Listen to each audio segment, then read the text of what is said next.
Boa tarde a todos. Vamos dar início à sessão de julgamento do dia 21 de setembro de 2020, às 14 horas. Inicialmente, comunicar que os processos de itens 79 a 83 da pauta Ipiranga Asfaltos foi retirado de pauta por solicitação do patrono contribuinte. Então, na sequência, vamos julgar o item 84 da pauta Johnson Coutros, de relatoria da conselheira Renata. É o item 84, 85, 86, 87, 88 e 89, é do mesmo patrono. Vai ter sustentação oral. Eu peço o apoio para convidar o doutor Fernando Beltrão Lemos Monteiro a ingressar na sala. Ok, presidente, farei a convocação.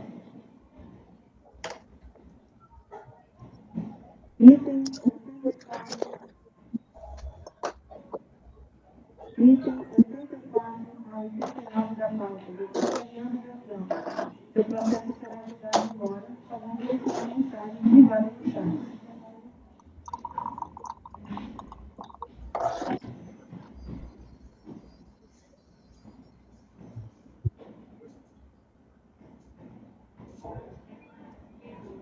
Eu peço, enquanto isso, todos com conexão, está aparecendo todos para mim em preto.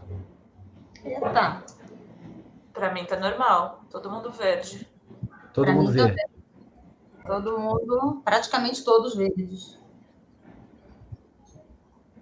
Meu nome aparece a Cíntia, Sabrina e o Marcos. Ih, tá sumindo todo mundo. Eu acho que sua internet não deve estar boa não, presidente, que sua imagem está meio borrada. Tá craquelada a sua imagem, presidente. Eu acho que é por aí o problema. Então, eu vou sair e vou ingressar novamente na sala, enquanto o patrono também está entrando. O patrono já entrou. Só aguardar um minutinho enquanto o presidente dialoga.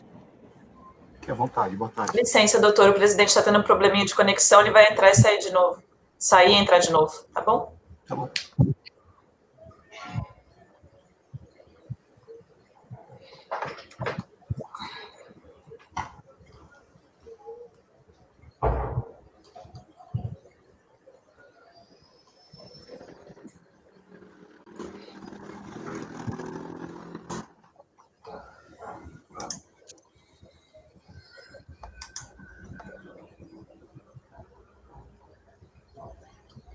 Como estamos?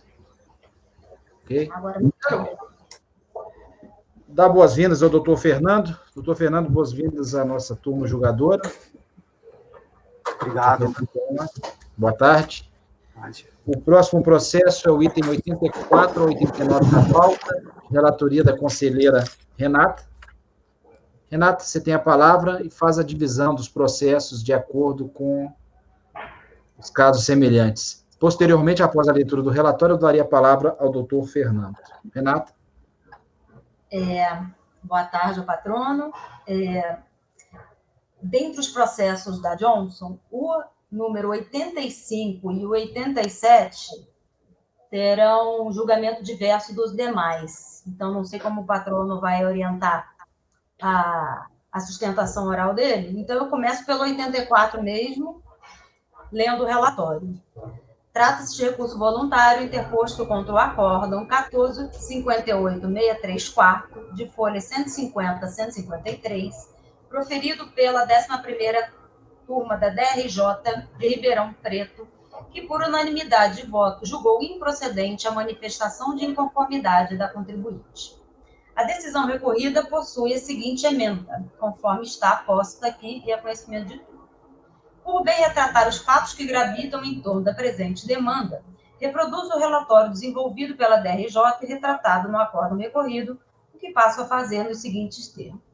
Trata-se de manifestação de inconformidade contra o despacho decisório da Delegacia da Administração Tributária de São Paulo, folha 7, que indeferiu o PERDECOMP número tal, transmitido em 19/11/2012. O pedido de compensação tem como base um suposto crédito de PIS vencido em 30/6/2009, no valor de R$ 94.226,95, cujo pagamento indevido a maior foi feito por meio de DARF, no valor de R$ 94.226,95, em 24 do 7 de 2000. O despacho decisório informa que o pagamento informado na Tese-Conto foi localizado, mas integralmente utilizado para a quitação de débitos confessados da contribuinte, não estando crédito disponível para a compensação. Cientificada em 17 de janeiro de 2013, conforme aviso de recebimento de folhas 9, a contribuinte ingressou em 15 de fevereiro de 2013 com manifestação de inconformidade de folhas 12 a 13. Em resumo, argumenta que apurou a contribuição referente ao período vencido em 30 de 6 de 2009, declarou o ano demonstrativo de apuração das contribuições sociais na DACOM e na declaração de créditos e débitos na DCDE, assim como recolheu o valor em data. Posteriormente, efetuou uma reapuração das contribuições sociais e verificou que, por equívoco, tinha oferecido à tributação um valor de receita oferida superior ao real e efetuado o recolhimento de PIS indevidamente.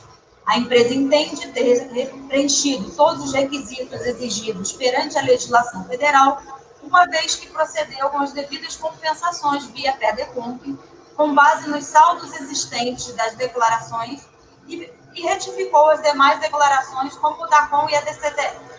Requeriu o deferimento da sua manifestação de conformidade e a extinção do processo de cobrança do débito compensado. Anexou o processo e cópias originais e retificadoras da DCTF e da COM do período tratado. Cientificada dessa decisão em 31 de 8 de 2015, conforme termo de ciências, folha 156, a contribuinte apresentou recurso voluntário de folha 158 a 205 na data de 29 de setembro de 2015, pugnando pelo provimento do recurso e homologação integral da compensação efetuada, com a consequente extinção do crédito tributário era exigido. Em síntese, as razões do recurso foram apresentadas com os mesmos fundamentos da manifestação de inconformidade já relatada e, preliminarmente, a nulidade da decisão da DRJ, uma vez que não analisou todos os argumentos suscitados pela recorrente na manifestação de inconformidade. É o relatório, presidente. Ok, doutor Fernando, o senhor tem a palavra, são 14 horas e 15 minutos. Renata, eu peço para deixar no silêncio vocês. Sim. Primeiramente, boa tarde a todos os conselheiros.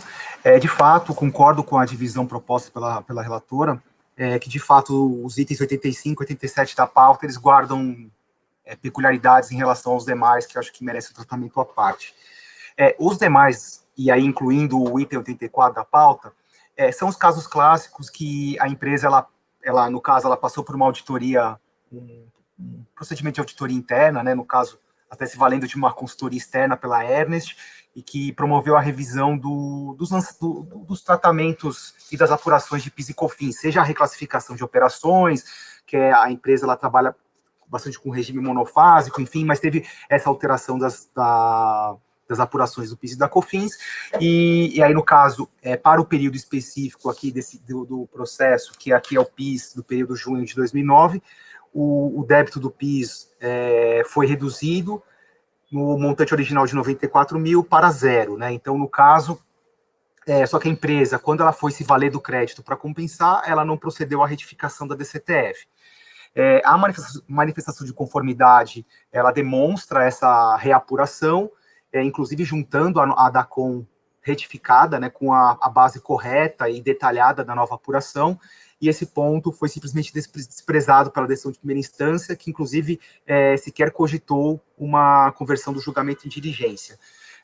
Aqui, no caso, por isso, no caso do recurso voluntário, voltando aqui nas razões no fundamento da decisão da DRJ, foi unicamente pelo fato de, quando ela apresentou a compensação por meio do PERDICOMP, ela não teria mais a espontaneidade de retificar a sua DCTF.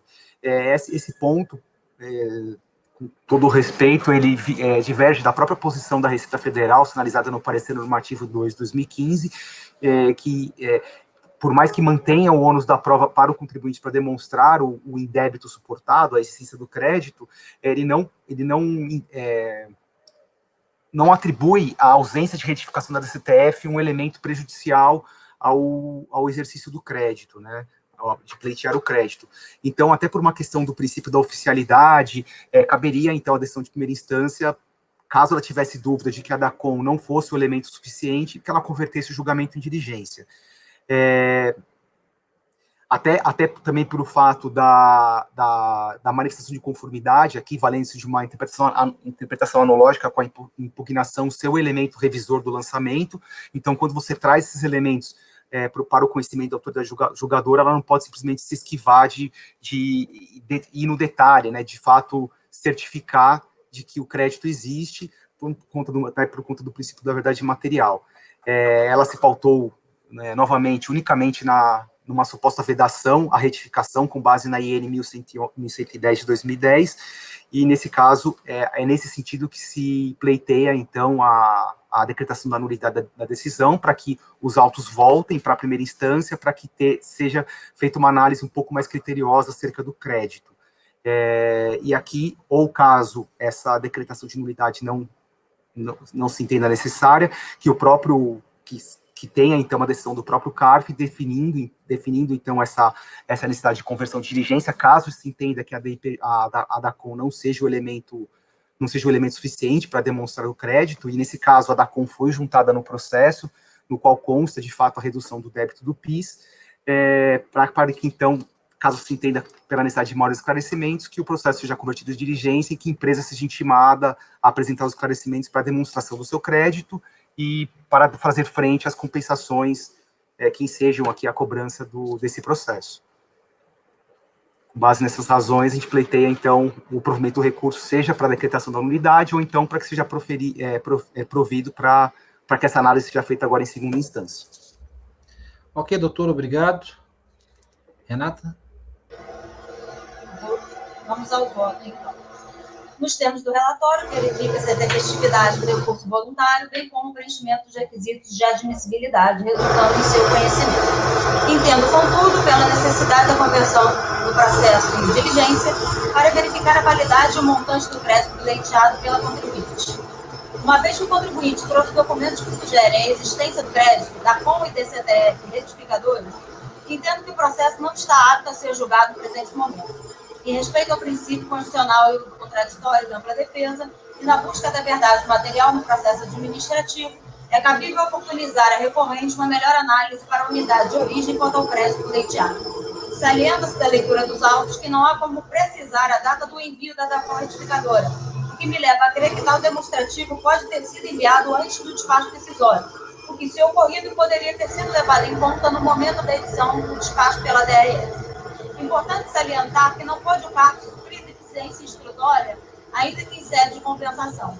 Observa-se que nem a autoridade de origem nem DRJ se pronunciaram sobre a DACOM originária e retificadora, assim como sobre a DCTF retificadora, até porque tratou-se de despacho decisório eletrônico.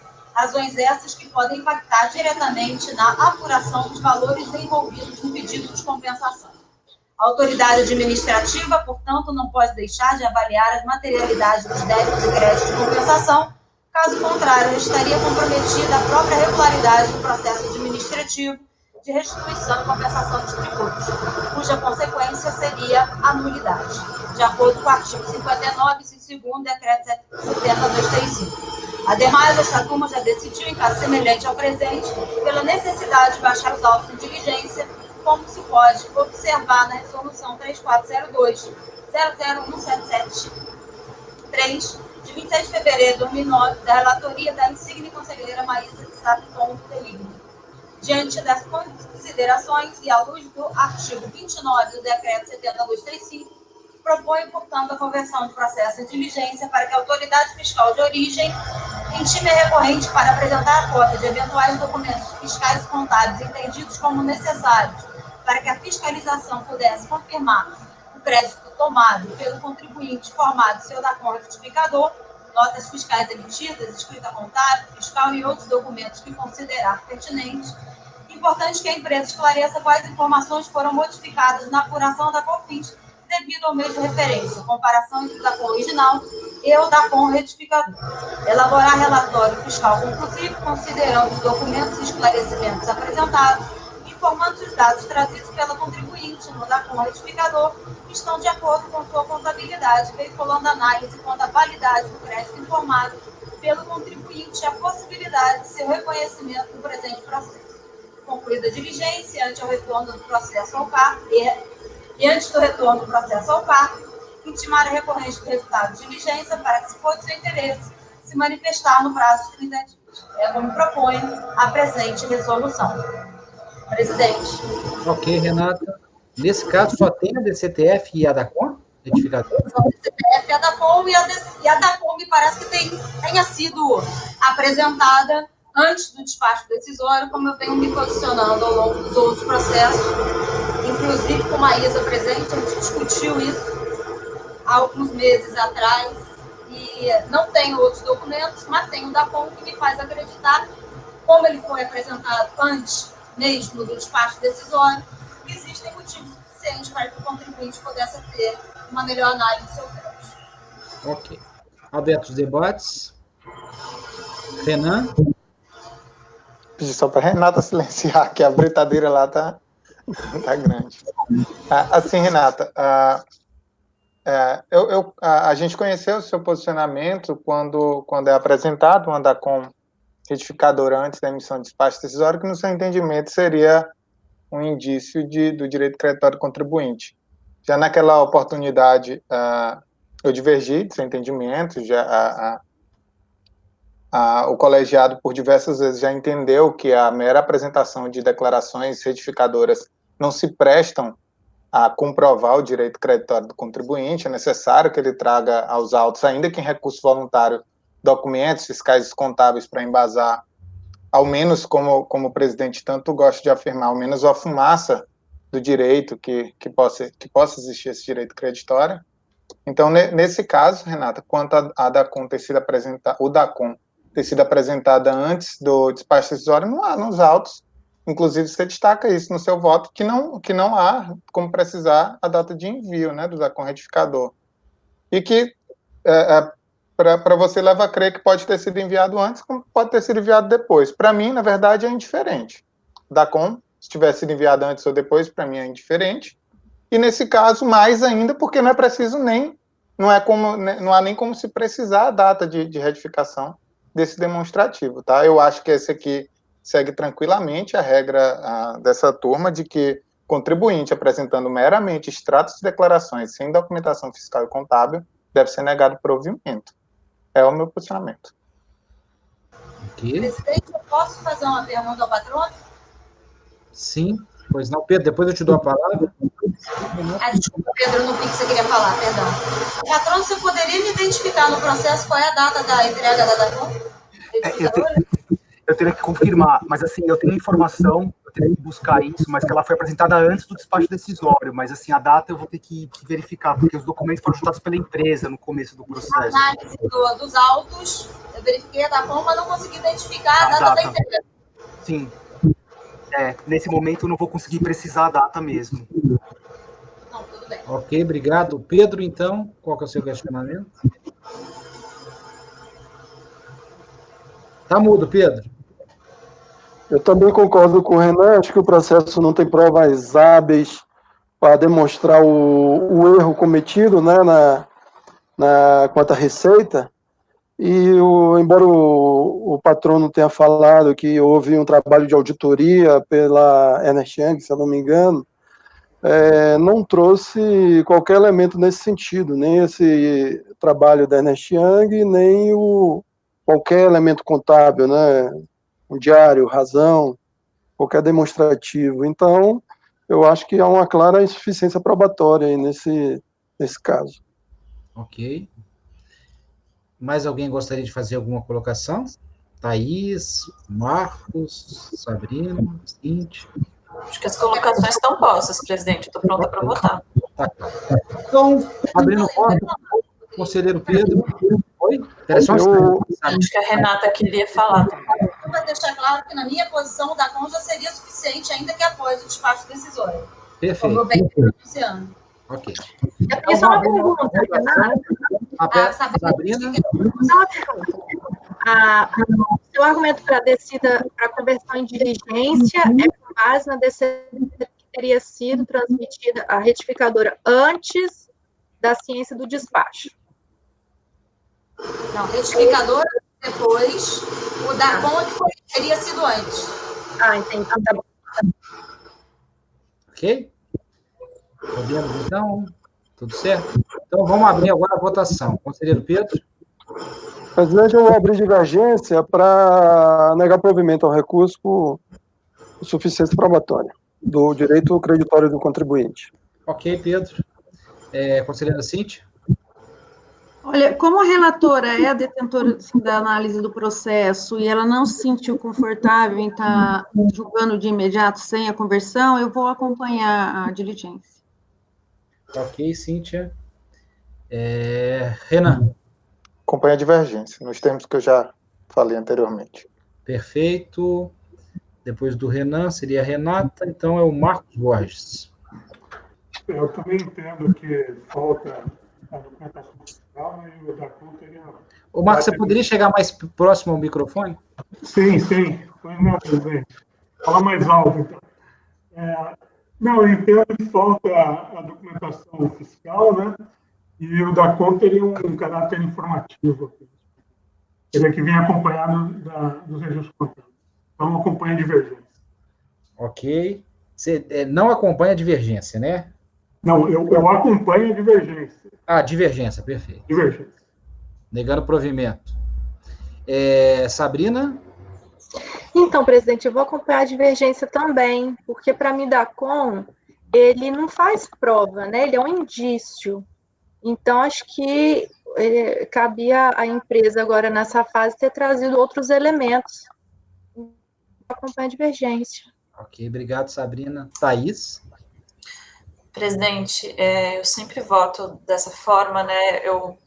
Até de manhã, hoje, eu falei que eu costumo acompanhar a diligência, né? Caso a pessoa não esteja se sentindo confortável, mas esse caso aqui é um caso muito cotidiano nosso, que eu sempre me posiciono no sentido que está colocando aí a divergência, de que tem que ter alguma documentação fiscal.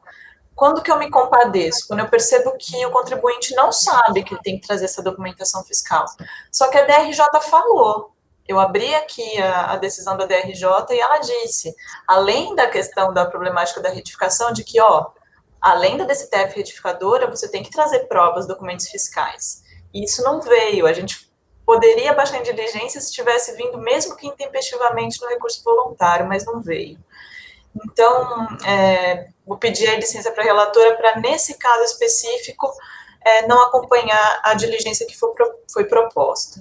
Vou com a divergência. Ok, Thaís, obrigado. Eu também, acompanhando o seu entendimento, o colegiado, acho que a gente evoluiu muito isso nos últimos anos, especialmente, a gente é bem flexível com relação a essa diligência, mas desde que haja o elemento, alguma fumaça, como o Renan falou que eu falo, né?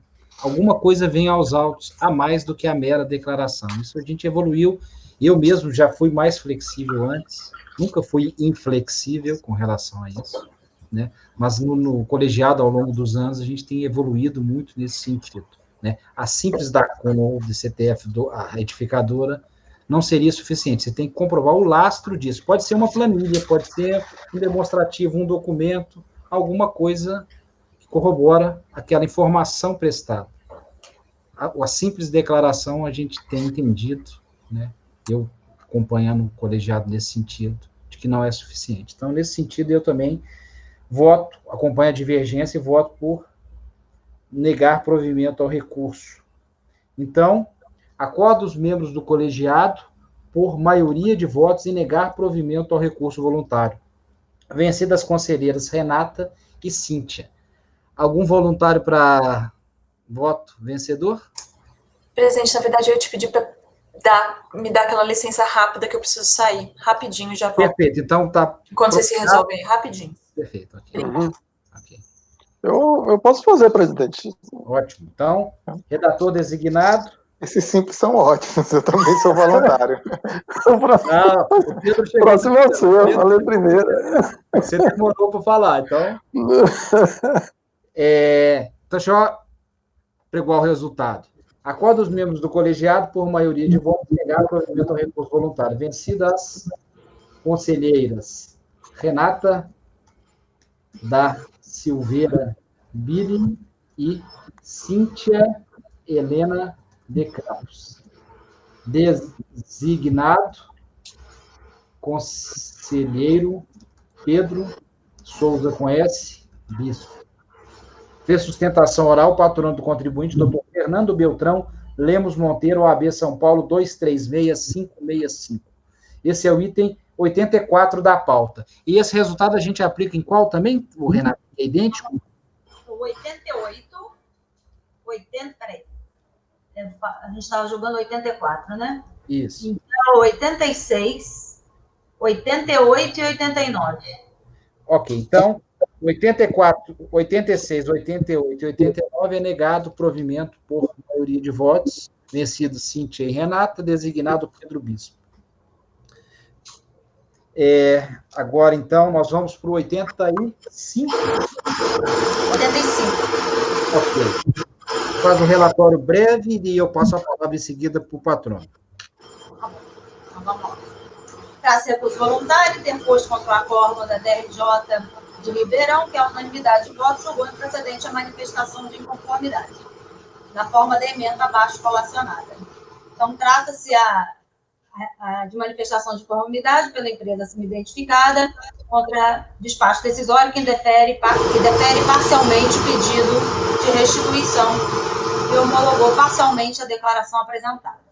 A ele, aqui nos termos do relatório do acórdão, tem um pequeno descritivo aqui dos valores supostamente devidos. Os motivos que levaram a Delegacia da Receita Federal do Brasil de origem a homologar parcialmente a DECOM são os seguintes: a partir das características do dado, não se localizaram nem mais de um pagamento localizado, mas que parcialmente utilizado para a quitação de débito do contribuinte, restando saldo disponível inferior ao crédito pretendido, insuficiente para a compensação dos débitos. A ciência do indeferimento se deu no dia 13 de 9 de 2012, dentro do prazo regulamentar, a empresa realiza a sua defesa, pontuando exatamente que está abaixo. Em novembro de 2009, a Johnson apurou o débito de COFINS não cumulativo no valor de R$ 1.072.463,67, o mesmo informado na DCTF no referido período. Porém, por um ato, só arrecadou os cofres públicos o valor de R$ 1.159.741,18.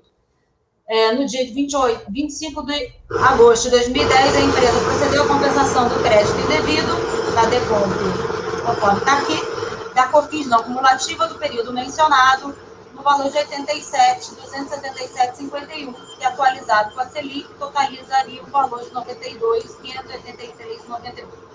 Ainda na mesma DECOM, a empresa procedeu à compensação de débitos COFINS cumulativo na competência de julho de 2010, no valor de R$ 91.492,52. A Johnson apresentou todos os requisitos exigidos perante a legislação federal, uma vez que procedeu às devidas compensações via pedido eletrônico com base nos modos existentes da declaração enviada. Entretanto, por um lapso, a Receita Federal do Brasil, ao analisar a referida declaração, equivocou-se em não homologar o valor compensado, alegando que o mesmo seria a menor, conforme descrito no despacho decisório. Ao analisar minuciosamente os créditos e débitos referentes a esse despacho, juntamente com a documentação anexa a este, a empresa não encontrou motivos para a não homologação desta receita, tendo em vista que ficara comprovado que a mesma teria se utilizado de créditos dos quais teria direito. Ante ao exposto, a empresa requer seja a manifestação de conformidade homologada e declarado procedente seu crédito. Cientificada dessa decisão em 5 de março de 2018, conforme termo de ciência de folha 107, a contribuinte apresenta recurso voluntário em 29 de março de 2018, combinando pelo provimento do recurso, homologação integral da compensação, assim como a extinção do crédito tributário hora exigido. É o relatório, presidente. Eu peço um minuto só para eu ver a situação da Thaís. Tá bom? Para ela acompanhar a sustentação do patrono. Thaís? Peço um instante, então, patrono, só um instante para a conselheira regularizar a conexão dela e acompanhar a sua sustentação.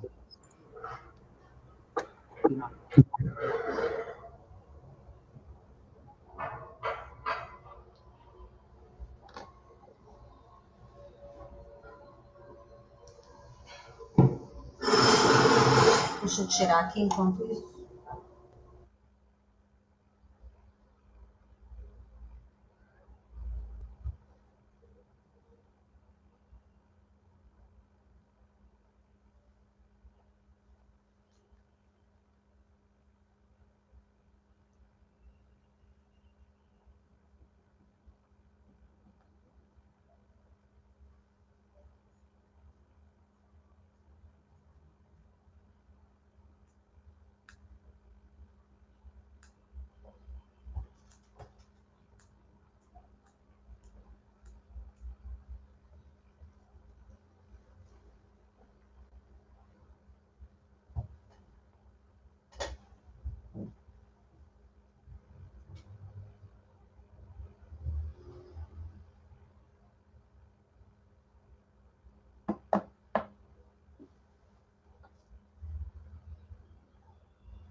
Tudo certo, Thaís? Tá. A Cíntia só fez a leitura do 85 e agora eu vou dar a palavra para o patrono fazer a sustentação oral. Qualquer dúvida, você pode questionar. A Renata. Doutor Fernando, o senhor tem a palavra? São 14 horas e 39 minutos. Obrigado, presidente. Esse caso aqui também decorre de uma revisão de apuração, só que nesse caso, a DCTF retificadora, ela foi transmitida antes do Perdicomp. Então, essa questão do sistema não identificar saldo disponível, ela não tem sentido, e esse é o que causou estranheza. Aqui a gente verifica que o débito originalmente declarado de DCTF era 1.159.000, houve uma declaração dia 27/7/2010, alterando para 1.072.000, então sobrando um crédito de 87.000, e o Perdicomp ele foi transmitido aproximadamente um mês depois, então não tem muito sentido o sistema não ter identificado o crédito e validado a compensação.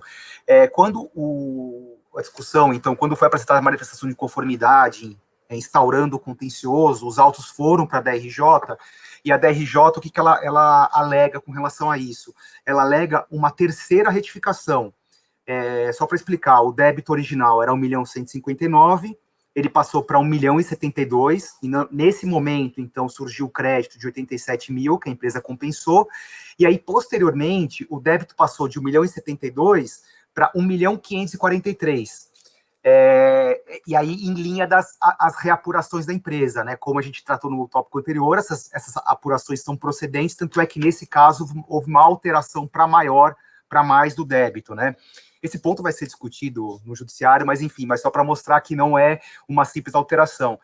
Mas o ponto é o seguinte, que nessa terceira... e aí a DRJ, ela, então, se vale dessa terceira retificação para sustentar que não tinha crédito disponível. Só que quando a empresa, ela alterou, ela majorou o débito, ela fez um pagamento complementar, e esse ponto não foi analisado pela DRJ. Então, ela fez um pagamento de 470.000, e nesse caso, para justamente complementar a reapuração do débito para mais, e nesse caso, para esse pagamento, ela não aplicou a denúncia espontânea, porque ela se valeu de um provimento concedido numa ação declaratória, que foi demonstrada no processo, cujo a Procuradoria, inclusive, estava dispensada de recorrer por conta da decisão pacífica no âmbito judiciário, mas o ponto essa terceira reapuração, que majorou o débito, não teve nenhuma relevância para a preservação do crédito, porque teve um pagamento complementar, inclusive a empresa teve essa situação em outros Perdicomps, e a própria DRJ, nessas outras oportunidades, ela reconheceu esse pagamento. Então, assim, é uma questão de fato, a gente não está nem discutindo tese, eu tenho um provimento jurisdicional que que então reconhece o pagamento sob a égide da denúncia espontânea sem a aplicação da multa de mora, teve esse segundo pagamento complementar que veio para justamente preservar o crédito que foi utilizado.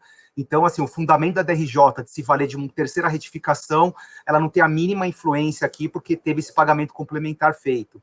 Então, no caso, e outro ponto, assim, que vale a pena reiterar, é que a retificação da DCTF foi feita anterior à compensação. A gente não tem aqui e aqui é a própria eficácia da declaração retificadora, que assume o papel da original.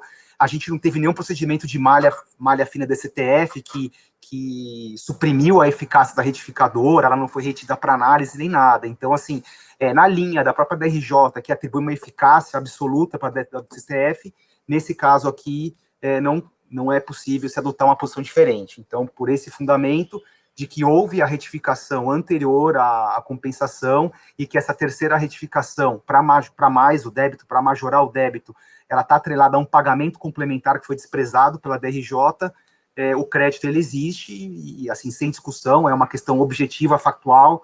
Então, nesse caso, pleiteia-se o provimento do recurso para que seja reconhecido o crédito e a homologação da compensação. E esse caso segue a mesma linha do outro caso, que seria o item 87 da pauta. Por essas razões, eu pleiteio o provimento do recurso. Muito obrigado.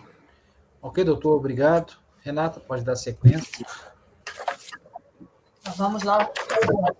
Nos termos do relatório, verifica-se a tempestividade do recurso, bem como o preenchimento dos requisitos de admissibilidade, resultando em seu conhecimento. Tendo, contudo, pela necessidade de conversão do processo em diligência para verificar a validade do montante do crédito pleiteado pelo sujeito passivo. Trata-se de pedido de compensação formulado e transmitido no dia 25 de agosto de 2010, folhas 84 e 88, visando o aproveitamento de crédito de COFINS, do pagamento indevido ao maior realizado na competência de novembro de 2009, conforme depois avaliado. Em 4 de 2012, mediante a despacho decisório folhas 89, foi homologada parcialmente a DECOMP em referência, tendo em vista que, a partir das características da DARF discriminado, o valor do crédito pleiteado decorre de pagamento indevido já teria sido utilizado para a quitação de outros débitos da contribuinte, portanto, não haveria crédito suficiente para tal. A recorrente alega que promoveu o pagamento da COFINS na competência de novembro de 2009 no valor de R$ 1.159.741,18, 24 de 2009, e na sequência transmitiu a DCTF, declarando e comprovando o pagamento de referida contribuição. Posteriormente, aferiu que houve recolhimento equivocado, apurando-se um valor indevido de R$ 87.277,51 naquele mês, e retificou a DCTF correspondente. Assim, transmitiu a DECOMP inicial em 25 de 8 de 2010, visando compensar parcela daquele crédito com débitos próprios e demonstra a compensação do seu crédito com débitos pertinentes. Da leitura dos autos, notadamente do despacho decisório da decisão da DRJ, está claro o porquê da negativa do crédito da contribuinte.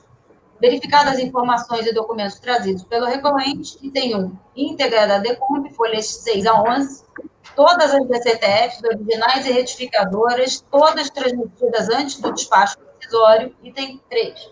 O comprovante de pagamento DARF vinculado, folhas 12 e 100 dos autos, e, inclusive, o item 4, nas telas apensadas no corpo do acórdão, folhas 98 a 101, existem fortes indícios de que o crédito deveria ter sido computado. Importa salientar que não pode suprir a deficiência probatória, aí é aquilo que eu sempre falo, até porque o despacho decisório aqui é eletrônico. Nem mesmo a DRJ conseguiu clarificar a questão. Por exemplo, quando colaciono o demonstrativo analítico de compensação de folha 101 a 102, nele aparece um débito de COFINS no valor de R$ 65.108,29, que teria sido usado para abater do crédito. Contudo, tal valor não aparece sequer declarado em DCTF, transmitida pelo contribuinte. Razão pela qual é necessário se identificar a origem de tal débito. Isso porque, se tal valor não existir ou se tiver ocorrido algum equívoco, o crédito do contribuinte seria íntegro e a compensação poderia ter sido homologada. Outro ponto de dúvida é a atenção no recurso voluntário, folha 159 a 161 e 111 a 151, sobre a impossibilidade de aplicação de multa de mora, já que todos os débitos declarados foram pagos antes das transmissões das declarações, logo estariam abarcados pela denúncia espontânea. E indica sua razão por provimento transitado e julgado nos autos da ação anulatória número tal, que transitou na 17ª Vara Civil da Justiça Federal de São Paulo, cujo trânsito em julgado favorável se deu dia 19 de setembro de 2014. Seria essa diferença relativa à multa? Foi cobrada a multa? Não há nos autos quaisquer indícios ou documentos que respondam a essas indagações. Mais um ponto que despertou incerteza foi o DARF declarado pela contribuinte DCTF retificadoras, folhas 30, de 470.667,54, que atualizado resultou no pagamento de R$ 586.357,62, que, segundo as telas insertas no voto do acórdão recorrido, folha 100, indicam que desse valor somente 405.559,25 foram amortizadas, folha 106. Percebam que a diferença de valor é exatamente a diferença necessária para se apurar o valor do crédito pleiteado pela contribuinte. Portanto, entendo que o processo não está apto a ser julgado no presente momento. Em respeito ao princípio do contraditório e da ampla defesa na busca pela verdade material do processo administrativo, é cabível oportunizar a recorrente uma melhor análise do seu crédito. Diante do exposto, então, propõe a colocação do processo em diligência para avaliar os seguintes pontos. Intime a recorrente para apresentar a cópia de documentos que entendam necessários para confirmar o crédito tomado pelo contribuinte formado DCTF retificadora, notas fiscais, escrita contábil ou outros que considerem pertinentes, e após coletar toda essa informação, esclarecer os quesitos abaixo enumerados.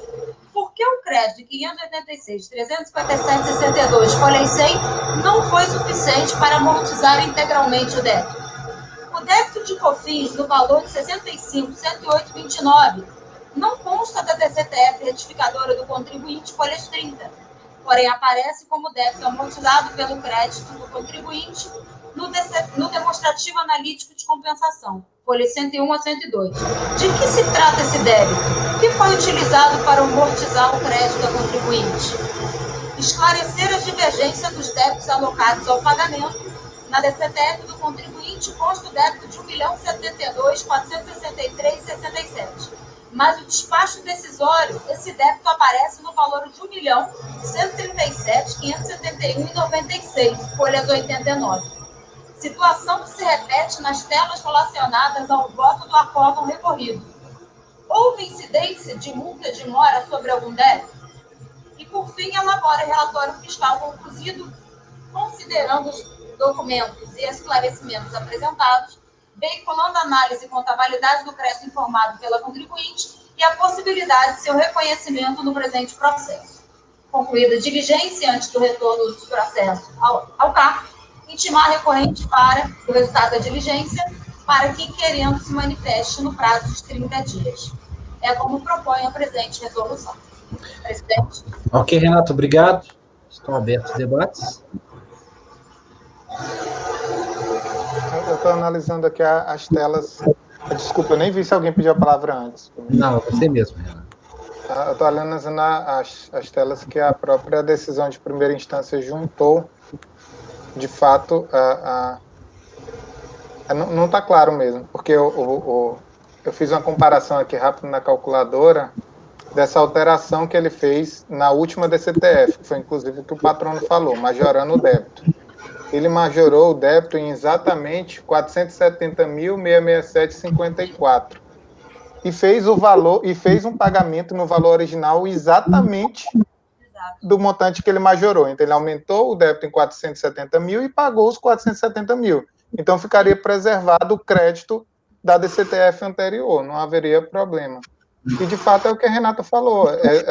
Ocorre que esse pagamento, no extrato inclusive juntado pela DRJ, ele não amortizou o débito inteiro. Então, o sistema pegou uma parte do crédito do contribuinte e utilizou para amortizar o restante desse débito. Eu não consigo verificar aqui pela tela do sistema por que o pagamento não foi suficiente para amortizar. Eu não sei se o sistema identificou uma incidência de uma multa de mora, é possível, mas eu acho que aqui é bem a natureza da diligência, né? Isso aqui tem que ser mais claro. Eu não estou conseguindo entender por que o direito creditório não foi deferido, presidente. Ok, Renan. Mais alguma consideração? Então, vamos para o voto? Podemos? presidente, o outro processo é exatamente igual, com competências diferentes. Ocorreu exatamente a mesma coisa. Só para deixar claro. Tá certo, então. Então, a proposta de diligência, tanto para o item 85 quanto para o item 87 da prova. Conselheiro Pedro? Eu vou acompanhar a relatora diante das considerações dela, a falta de clareza nos valores no acordo, no despacho decisório. Né? Ok, Pedro. Conselheira Cintia? Eu acompanho a relatora. Ok, Renan? Com a relatora. Marcos? Eu entendo que ainda tem falta de documentação comprobatória aí, né? Eu vou manter o entendimento que eu tive no acordo anterior e divergir por negar provimento. Ok. Você vai abrir divergência então, Marcos? Sim. Sim, ok. Sabrina? Oi, falhou, Sabrina, pelo menos para mim. Acompanho. Obrigado. Thaís? Acompanho a relatora. Eu também acompanho a relatora, então resolvem os membros do colegiado por maioria de votos.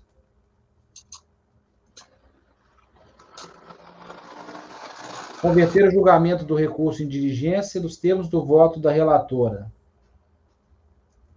Vencido o conselheiro Marcos Antônio Borges. Fez sustentação oral, patrono do contribuinte, Dr. Fernando Beltrão Lemos Monteiro, OAB São Paulo, 236565. Esse é o resultado do 85 e do 87. Ok? Obrigado, doutor. Obrigado. Boa tarde, conselheiros. Boa tarde.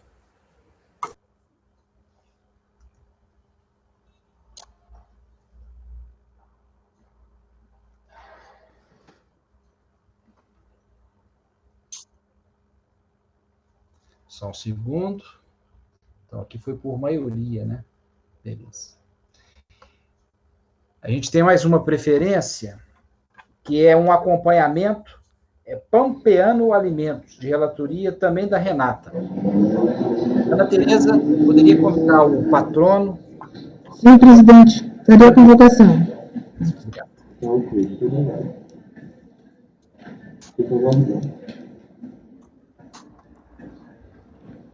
Item 111, a 120 da pauta. Doutora Bianca.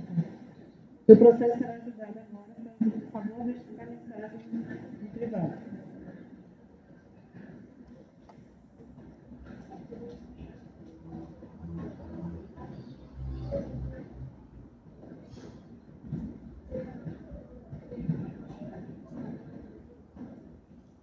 Item 111, a 120 da pauta. Doutora Bianca dos Santos.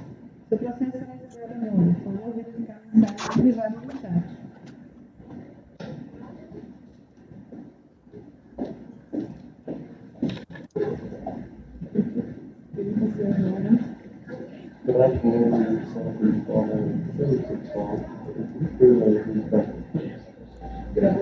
É um voto só, Renato? Todos?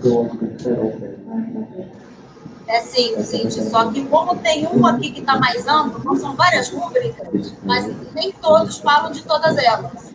Então, eu vou até pedir licença para ler aqui o 117, que é o mais completo, depois eu falo a diferença nos outros. O processo será julgado agora. Por favor verificar a mensagem privada no chat.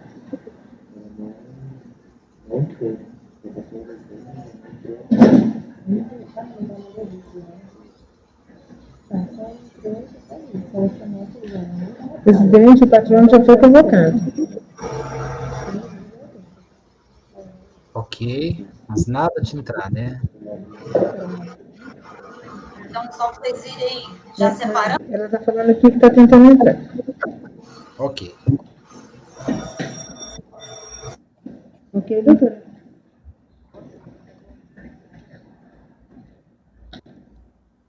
Pode entrar lá primeiro, doutora.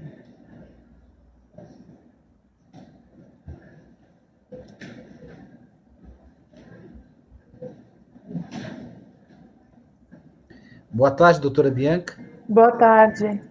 Será só acompanhamento, né? Isso. Seja bem-vinda à nossa julgadora. Vamos julgar os itens 111 a 120 da pauta, campeando alimentos de relatoria da conselheira Renata. Renata, nós vamos começar pelo 117, é isso? Que é o mais completo. Os processos são muito semelhantes, só que tem uns mais amplos do que outros. Então, eu prefiro ler o 117. Perfeito. Todos os pontos e depois eu avalio a vocês o que tem diferente dos demais. Tá certo, você tem a palavra. Presidente, eu posso ir direto ao voto? Porque eu vou fazer várias pontuações do relatório para não ser repetitiva. Ok? Nos termos do relatório, verifique a efetividade do recurso voluntário, bem como preenchimento dos requisitos de admissibilidade, representando o teu conhecimento. Entendo, contudo, pela necessidade de conversar do processo de diligência para verificar a validade do montante do crédito pleiteado pela contribuinte. Conforme se depreende da leitura dos autos, a lista trata de pedido de ressarcimento de PIS não cumulativo, receita de exportação, segundo trimestre de 2008, no valor de R$ 552.836,51. A DRF de origem apreciou o pedido e deferiu parcialmente, conforme relatórios de procedimento fiscal, folhas 204 e 212, a fiscalização entendeu pela glosa das seguintes rúbricas, as quais foram mantidas parcialmente pela DRJ.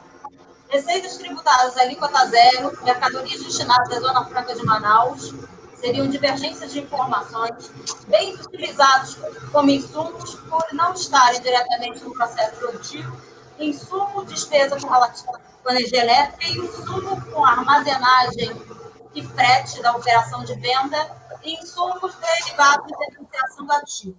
Inicialmente, cabe esclarecer que é recorrente a pessoa jurídica de direito privado que atua no ramo industrial de produtos alimentícios destinado em grande parte ao mercado externo.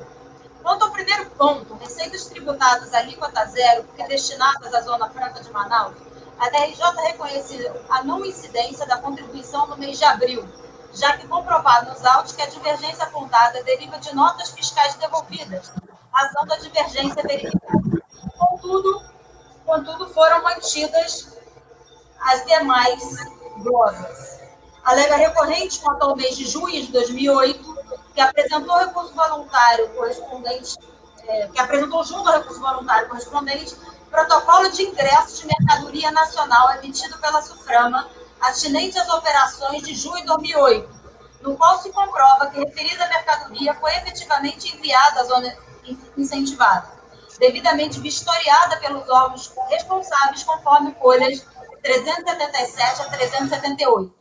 Desta feita, considerando o ingresso da mercadoria na Zona Franca de Manaus, bem como disposto no artigo 2º da Lei 10.996, de 2004, ficariam reduzidas a zero as alíquotas do PIS e da COFINS incidentes sobre as receitas de venda de mercadorias destinadas ao consumo ou à industrialização na Zona Franca, por pessoa jurídica estabelecida fora da referida Zona Franca.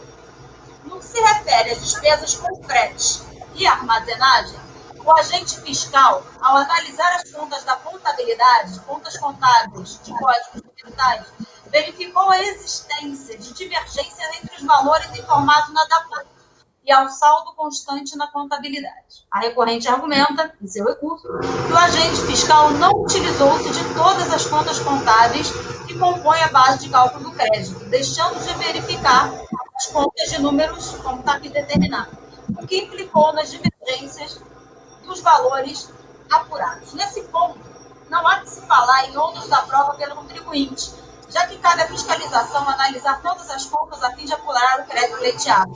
Salienta-se que a DRF não justificou o porquê de não terem sido analisadas as referidas contas informadas.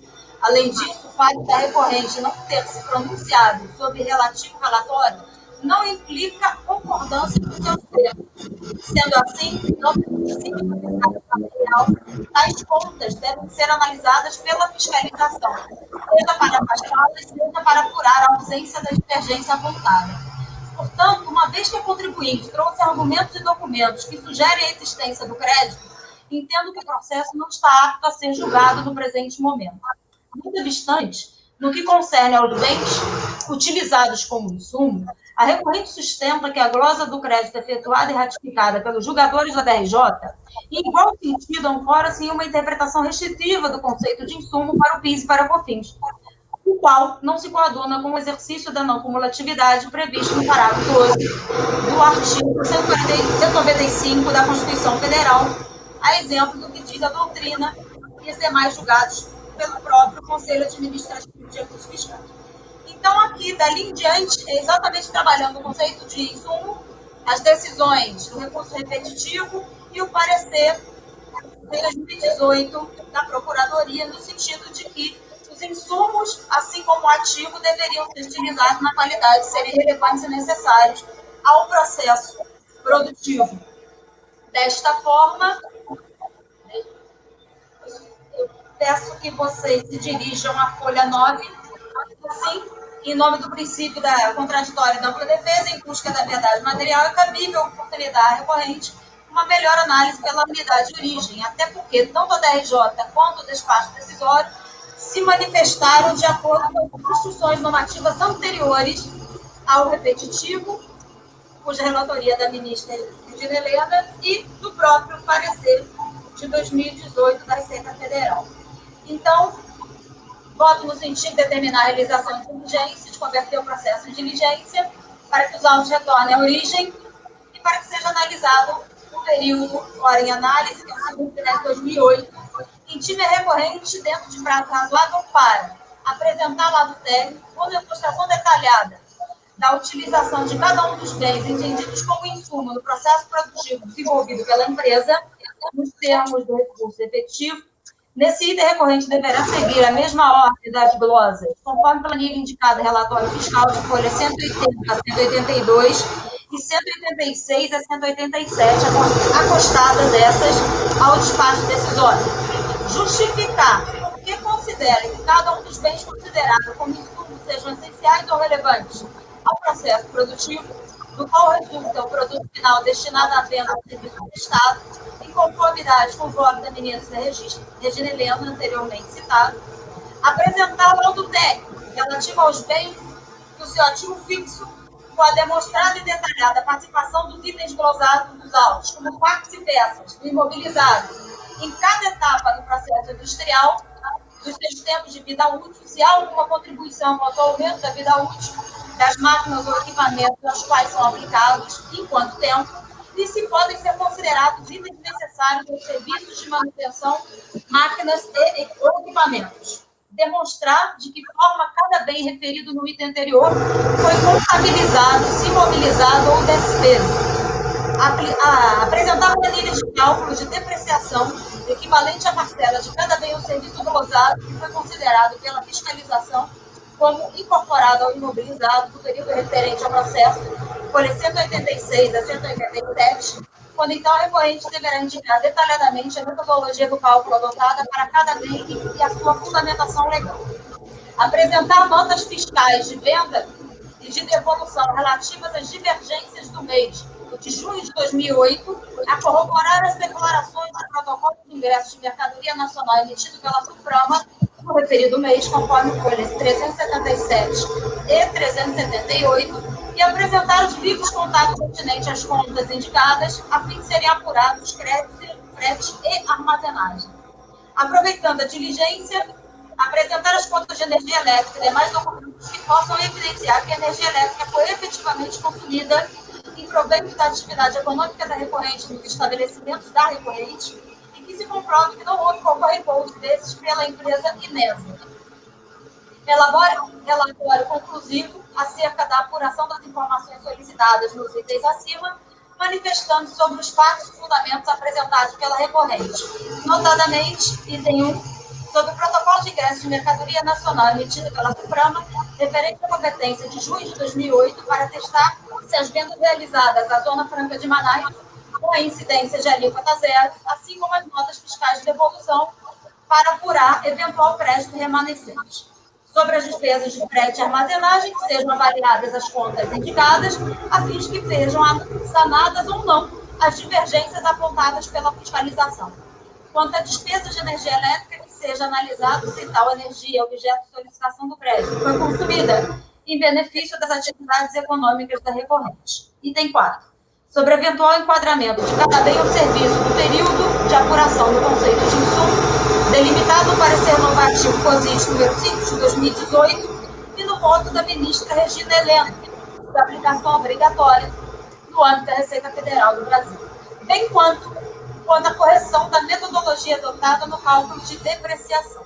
Por fim, deverá o relatório fiscal analisar a validade do crédito informado pela contribuinte e a possibilidade de seu reconhecimento no presente processo. Após a intimação da recorrente do resultado da diligência, conceder-se-á o prazo de 30 dias para sua manifestação, nos termos do artigo 35 do Decreto 774/2011. Em seguida, os autos deverão retornar a esse colegiado para que seja aberto o prazo de 30 dias à Procuradoria da Fazenda Nacional para se manifestar quanto ao laudo apresentado pela recorrente e as conclusões da diligência fiscal, caso tenha interesse. Por fim, o processo deverá ser restituído aos meus cuidados para sua inclusão em falta de julgamento. É como propõe a presente resolução. Presidente. Ok, Renato, obrigado. Esse é o 117, né? Isso. Ok. Alguma consideração? Aberto os debates? Alguém gostaria de ter algum esclarecimento? Podemos votar? Então, Pedro? Eu acompanho a relatora. Cíntia? Eu vou acompanhar a relatora. Renan? Com a relatora. Marcos? Acompanho a relatora. Sabrina? Com a relatora. Thaís? Acompanho a relatora. Renata, cuidado no seu voto, só que você está colocando conselheiro ou relator, Renata, no voto, que você está usando modelo. O modelo é machista, tá? Eu não prestei atenção. Eu vou olhar. Obrigada, Thaís. Imagina. Eu também acompanho a relatora, então resolve os membros do colegiado, por unanimidade de votos, converter o julgamento do recurso de diligência nos termos do voto da relatora. Acompanhou o julgamento pela recorrente, a doutora Bianca dos Santos Lima, OAB São Paulo, número 347157. Esse é o 117 e o resultado aplica-se para todos? A única diferença que tem é que alguns têm a SUFRAMA, outros não têm, outros têm questões de frete, outros não têm, mas todos têm a história do conceito de insumo e depreciação. E todos propostas de diligência dos mesmos termos? Nos mesmos termos. Perfeito. O que vai diferenciar é que uns não têm frete ou a SUFRAMA, mas todos têm o conceito de insumo. Ok. O resultado é proposta de diligência dos mesmos termos para os demais itens. Conselheiro Pedro? Concordo com a diligência, acompanho. Ok. Cíntia? Com a relatora. Renan? Acompanho. Marcos? Acompanho. Sabrina? Acompanho. Thaís? Com a relatora. Eu também acompanho. Então, para os demais, resolve os membros do colegiado, por unanimidade de votos, converter o julgamento do recurso de diligência nos termos do voto da relatora. Acompanhou o julgamento pela recorrente, a doutora Bianca dos Santos Lima, OAB São Paulo, 347157. Obrigado, doutora Bianca. Obrigada, boa tarde. Boa tarde. Obrigado, Renata. 1 minuto e a gente já vai para o último caso do dia. Tá certo, né, gente? Só falta uma leva, né? Só. Esse meu caso também não é complexo, não, é simples. Deixa eu só...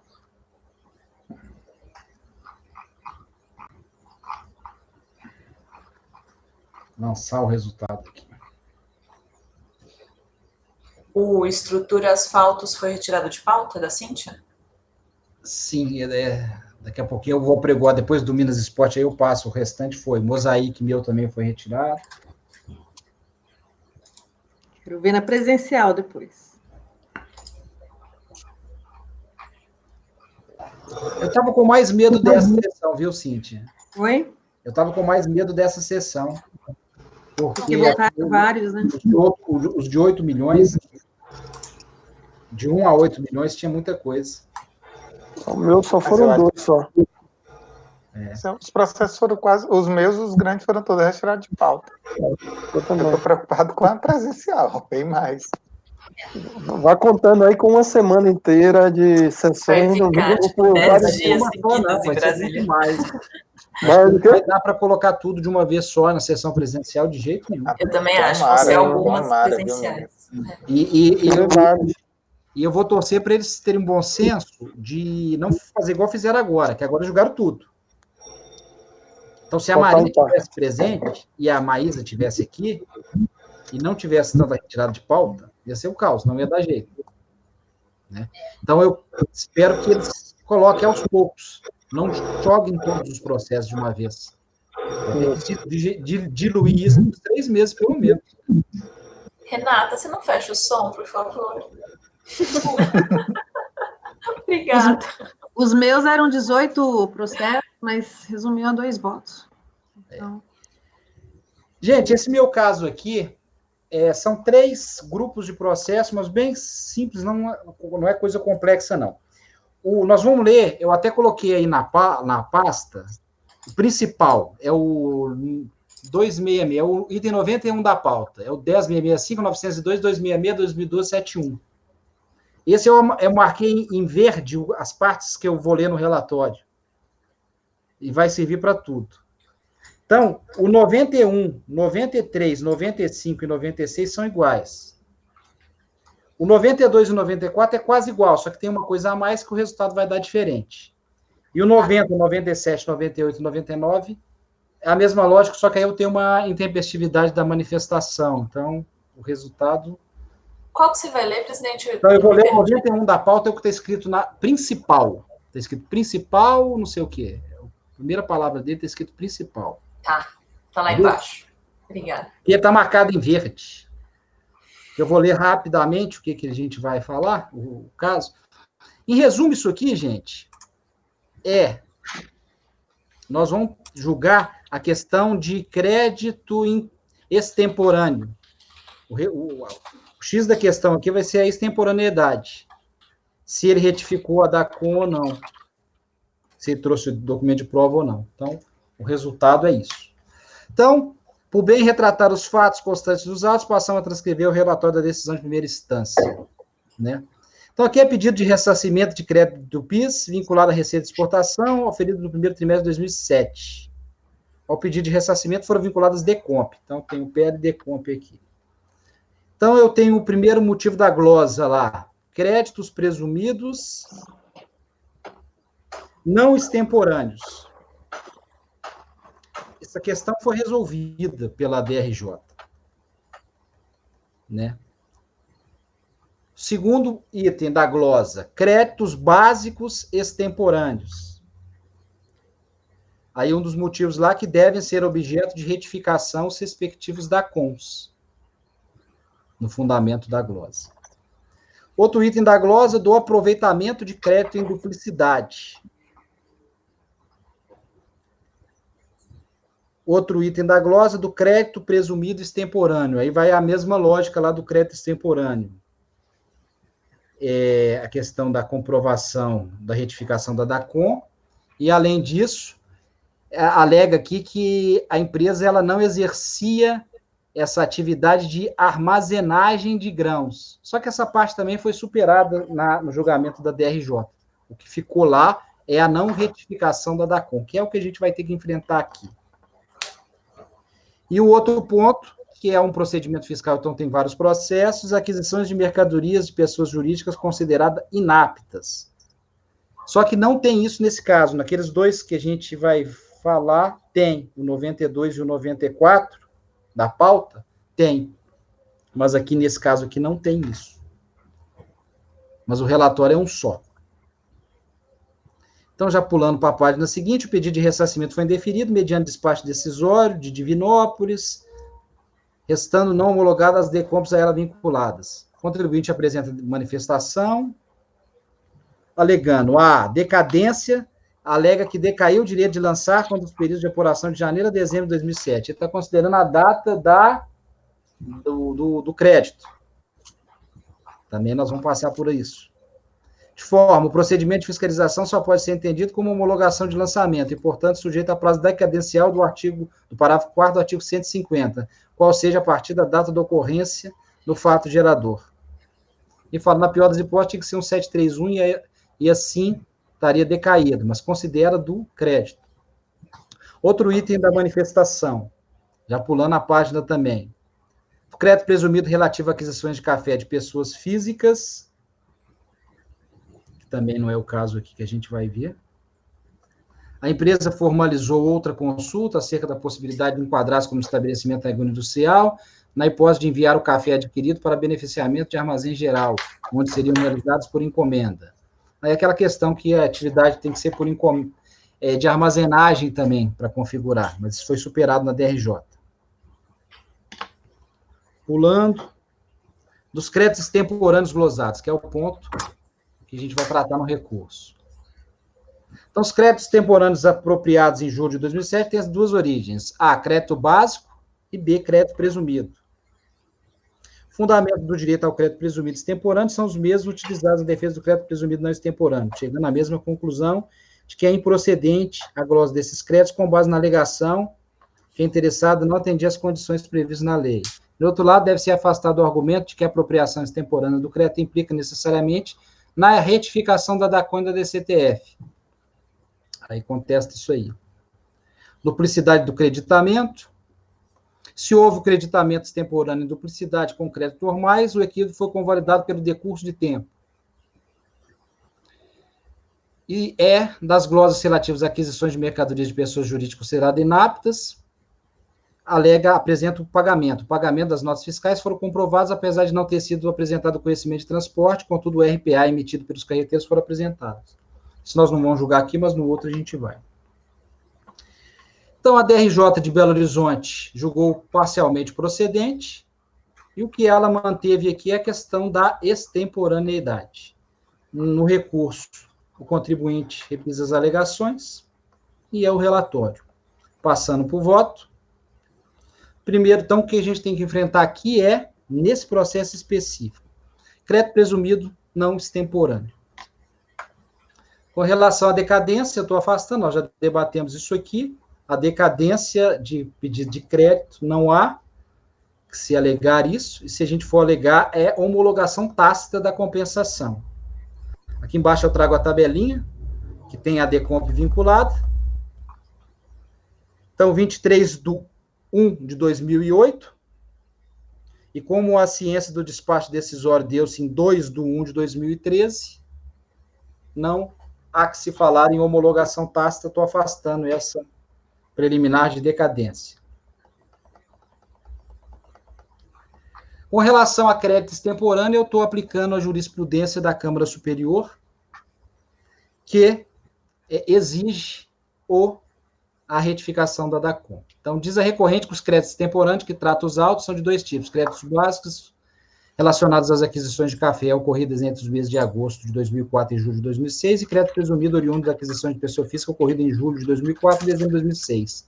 Adverte que o acordo recorrido, embora tenha reconhecido a legitimidade do crédito presumido, manteve as glosas de ambos apenas em virtude da extemporaneidade. Vejam que, diferentemente do defendido pela recorrente, tanto no caso dos créditos básicos quanto no caso do crédito presumido, também não se observou. É o que diz a fiscalização, correto, critério de rateio constante no termo de verificação, tal. Tinha questão de rateio também. Com relação ao tema central das glosas, qual seja a extemporaneidade dos créditos, a terceira turma da Câmara Superior tem entendido que a utilização reclama a retificação da DACOM do trimestre que o crédito não for aproveitado. Eu reproduzo aqui os emendas.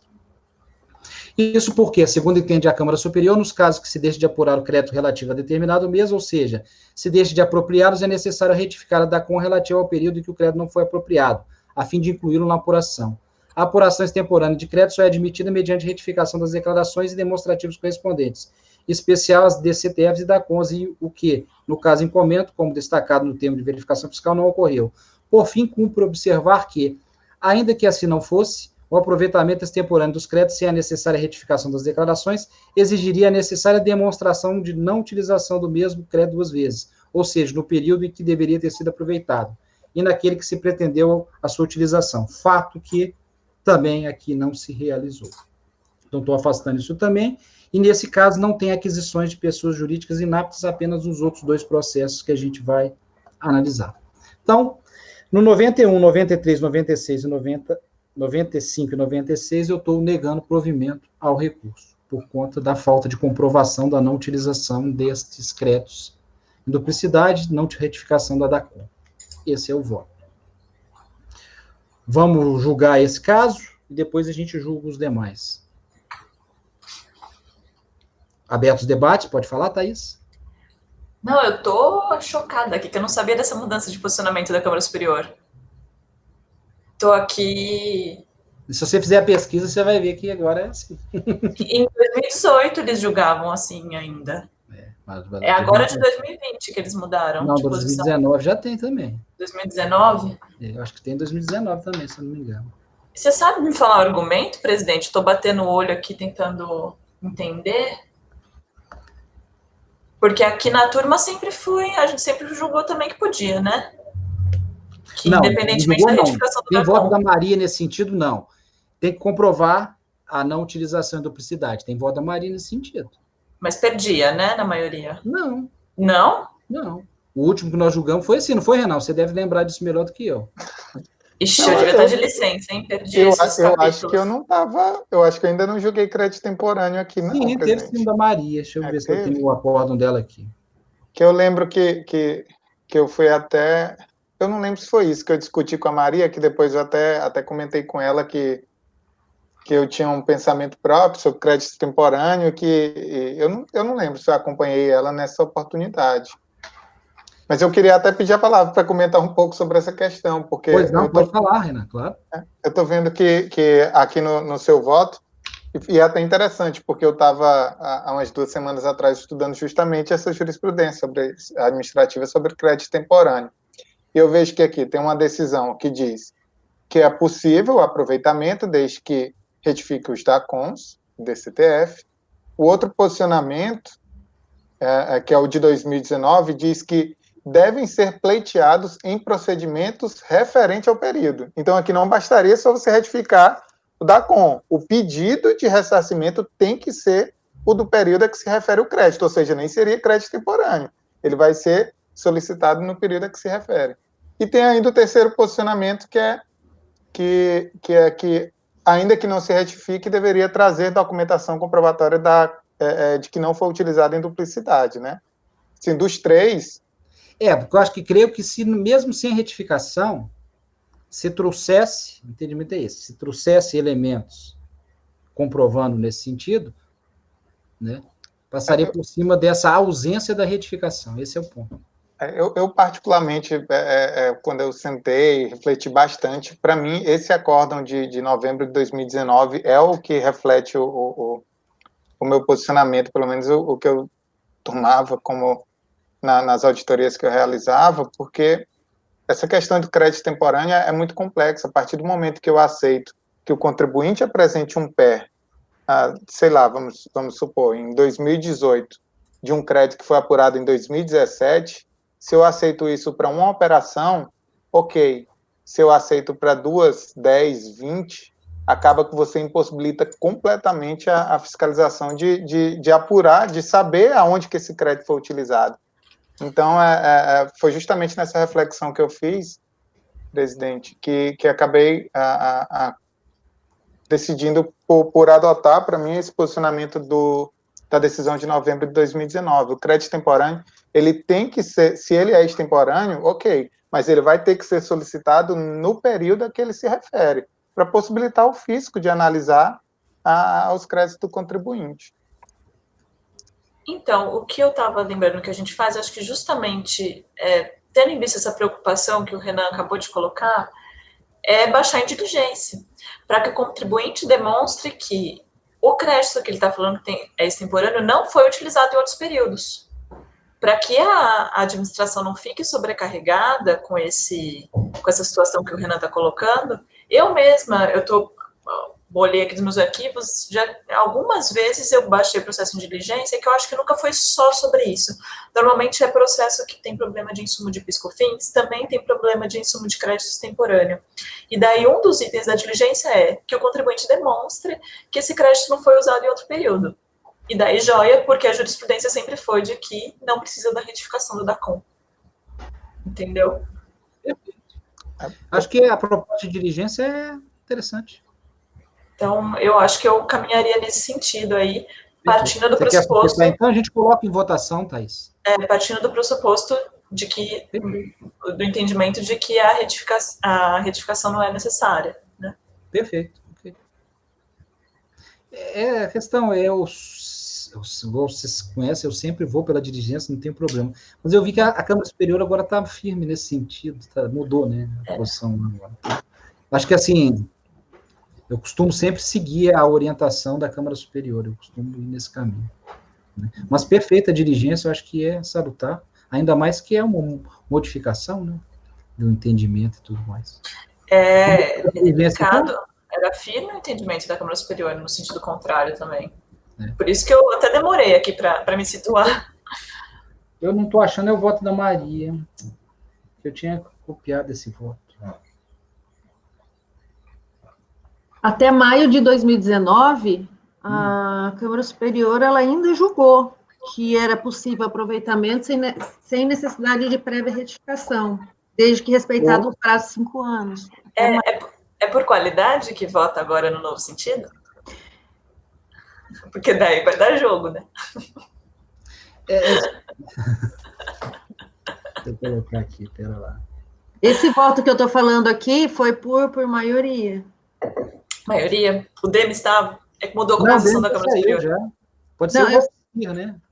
Aqui quem votou negando provimento foram os conselheiros Luiz Eduardo, Demis, Jorge, que deram provimento, e a conselheira Érica, que fez o voto vencedor. Esse é até um da Tatiana. Por maioria, vencido os conselheiros. Olha, interessante, vencidos Tatiana, Vanessa e Rodrigo. Interessante esse quadro, né? Vencidos Tatiana, Vanessa e Rodrigo. Então, quem que votou? A Érica? A Érica estava ausente. É isso, senão seria a Érica votando. O Walker que votou. Eu já vi a Érica votando lá, aqui. No lugar do Valcir. Então, prevaleceu a posição do Walker. Você vê, é delicado. Interessante. Então, a proposta de diligência é interessante. Vamos colocar em votação, então. Presidente, você é a favor da proposta de diligência? Não. Você vai mudar? Eu vou manter a minha posição, porque eu estou acompanhando a Câmara Superior. Eu vou mudar nesse sentido. Eu já fiz isso várias vezes, eu sigo a orientação da Câmara Superior nesse ponto, né, porque eu entendo que não adianta julgar aqui, chega lá em cima revertido. Presidente, tem uma dúvida, presidente. Pois não, Marcos? Ele juntou alguma documentação comprobatória em relação a esse crédito, não? Não. Então, eu acho que o ônus da prova, no caso, é do contribuinte. Né? É isso que eu coloquei aí. Mesmo que ele não tenha feito a retificação, mas apresentou uma documentação consistente, que indica que não houve o aproveitamento anterior, né? Poderia ser, mas no caso ele não juntou nada, né? É por isso que eu coloquei aí. Também, mesmo se eu aceitasse, falta prova. Então... Mas o problema é que, normalmente, nesse tipo de processo, o contribuinte, ele, na DRJ, eu não cheguei a abrir aqui o acordo na DRJ, mas a DRJ nega no mesmo sentido que a Câmara Superior está negando agora, de que você não tem direito. Não é uma questão de prova. E daí, por que ele vai fazer um esforço probatório, sendo que estão falando que ele nem pode, não tem direito? Então, você pedir essa prova do contribuinte não é correto, porque o processo administrativo está andando não nesse sentido, mas no sentido de que ele não tem esse direito, né? Então, daí que vem a força da questão da diligência, né? Justamente para ficar saneada essa questão do ônus probatório. Que eu até coloquei, Marcos, num outro processo aí que eu votei, que era para negar no mérito, justamente, o contribuinte está sabendo que ele tem que trazer prova, né? A DRJ falou, traz aqui os documentos fiscais, e o cara não traz, né? Daí o pau que bate o Chico, bate o Francisco. Se estão falando para ele, olha, você não tem direito, a gente não pode negar por falta de prova, né? E falou a mãe do Francisco, né? Eu sou mãe do Francisco, então, mas eu não bato em crianças. É isso aí. Então, vou voltar à diligência suscitada pela conselheira Thaís. Pedro? Eu sou contra a diligência, presidente. Acho que caberia o contribuinte ele ter retificado as DACONs ou até ter demonstrado que não utilizou esses créditos temporâneos durante o período envolvido aí. Ok. Tá? Então, sou contra. Cíntia? considerando que alterou o posicionamento da Câmara Superior e diante dessa dúvida se o crédito foi ou não utilizado, eu acho que é pertinente, razoável a diligência proposta, eu vou acompanhar. Perfeito. Depois da Cíntia, o Renan. Renan? Bom, eu vou contra a proposta de diligência. Nesses processos de crédito temporâneo, eu tenho visto que o principal fundamento, aliás, que a fundamentação legal para se admitir esse crédito fora do período de apuração a que ele se refere, tem sido o artigo 3º, parágrafo 4º da 10833, que é que o crédito não aproveitado em determinado mês poderá sê-lo nos meses subsequentes. A interpretação que eu tenho feito desse parágrafo 4º é completamente diferente. Essa questão do termo aproveitado em período subsequente é simplesmente quando eu apuro o crédito no período de apuração a que ele se refere, e aí, por meio do meu controle, já que eu não sou obrigado a pedir o ressarcimento de todo o valor, inclusive existem créditos que não são ressarcíveis, eu vou contabilizando aquele meu crédito e meu controle e posso aproveitá-lo em períodos subsequentes. Então, uma coisa é o aproveitamento, outra coisa é a própria escrituração do crédito. Então, a partir do momento que eu aceito que o contribuinte escriture em 2019 um crédito que se refere a 2018, eu não estou utilizando, no meu entendimento, claro, respeito quem entende o contrário, não estou utilizando o previsto nesse parágrafo 4º, que ele fala em aproveitamento e não escrituração. O que eu entendo, como eu já disse, nos termos dessa decisão de 2019 da Câmara Superior, o pedido de ressarcimento do crédito tem que ser efetuado no período a que ele se refere, não pode ser realizado em outro, por isso vou contra a diligência. Perfeito. Contra a diligência, Renan. Renata? Eu vou acompanhar a diligência. Oi? Acompanha a diligência. Ok, obrigado. Marcos? Eu sou contra a diligência, né? Pelo que já foi exposto. Ok, Marcos. Sabrina? Eu vou acompanhar a diligência, porque eu acho que é pertinente, né, fazer a análise, a apuração do uso desse crédito. Ok, Sabrina. A diligência é da Thaís e eu sou contra a diligência também. Então, nesse caso, por voto de qualidade, negou-se diligência. Então, vamos para o voto. Que é pedido de ressarcimento, né? Oi? Não, é questão de ressarcimento. diligência, é questão processual, aí vai o voto do presidente.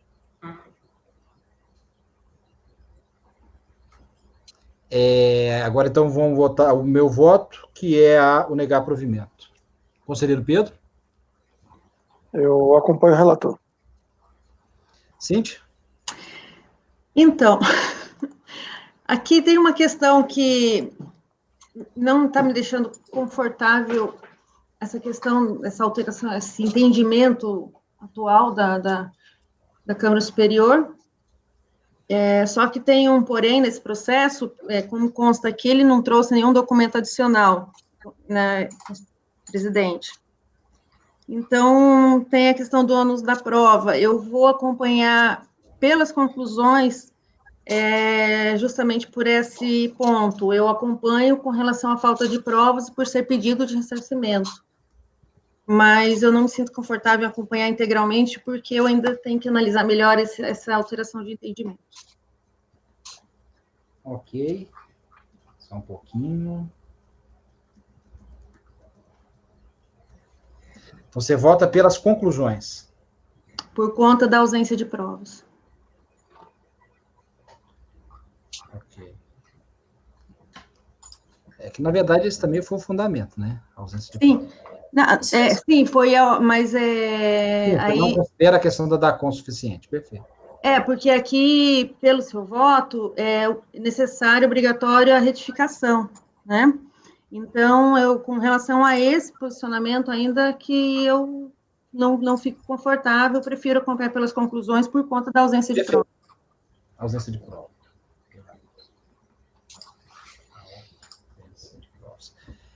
Cíntia, depois da Cíntia, é o Renan. Renan? Eu estou até em dúvida, presidente, se no caso aqui seria pelas conclusões, porque eu concordo com um dos precedentes que você colocou, que o crédito temporâneo deve ser pleiteado em procedimento repetitório referente ao período específico. Mas, para mim, trazer provas sem a retificação desse CTF da compra, para mim, não seria possível. Eu creio que...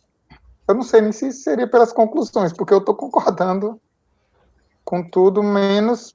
Você concorda com mais coisa, inclusive. Você tem mais um requisito ainda, né? Além de ser a prova e a retificação da DACON, né? Você vai nesse sentido desse precedente de 2019, né? Eu creio que seria acompanhar, então acho que não faz sentido ser pelas conclusões, tem precedente aqui idêntico ao que eu entendo. Vou acompanhar, presidente. Perfeito. Então, Renata. Eu acompanho pelas conclusões na forma do que o Cíntia falou. Acho que a prova ali seria necessária diante da alteração do posicionamento. Eu precisava ter analisado melhor essa questão também. Perfeito. Marcos? Acompanho o relator. Sabrina? Conclusões. Pelas conclusões. Na linha... Thaís? Presidente, só para eu ser coerente, né, com essa preocupação que eu tenho, o motivo da negação do despacho decisório foi que ele não tem direito ao crédito extemporâneo porque ele não retificou a DACON. A DACON, um dos é isso aí. Tá, então eu divirjo para dar provimento ao recurso nessa parte. É só essa parte que a gente está tratando. O que eu faria é anular esse despacho para que novo fosse proferido, analisando os demais requisitos do crédito. Tá, então a gente coloca como aqui, Thaís, me ajuda.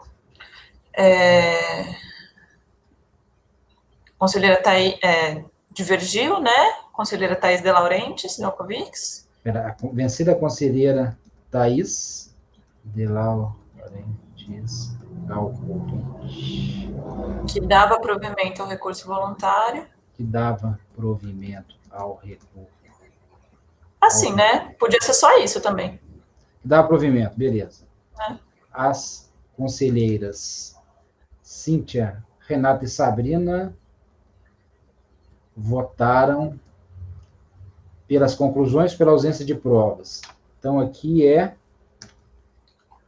negar provimento por maioria. Isso. É isso, né? Então, deixa eu tentar ler. Como é que a gente costuma colocar no início da diligência? Acorda os membros do colegiado. Isso. Acordam os membros do colegiado. 1. Pelo voto de qualidade. Com relação à diligência, como é que a gente pode colocar? Pelo voto de qualidade, em afastar a diligência proposta pela conselheira Thaís. Isso, ótimo. Afastar a diligência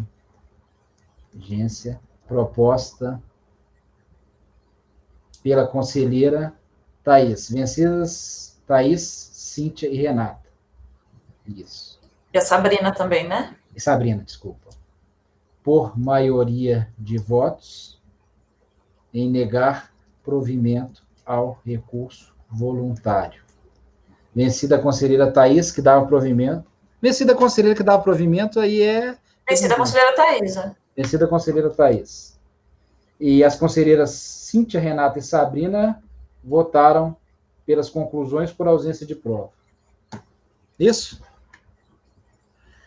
Então, esse resultado a gente vai aplicar no 91, 93, 95 e 96. No 92 e no 94, é a mesma coisa, só que, além disso, eu tenho a parte lá dos créditos de empresas inaptas. E aqui eu estou dando provimento parcial, porque tem uma comprovação do pagamento. Então, deixa eu abrir esse voto. É o 92 da pauta, é o item 267, deixa eu achar ele aqui. São dois processos assim, o 92 e o 94 da pauta.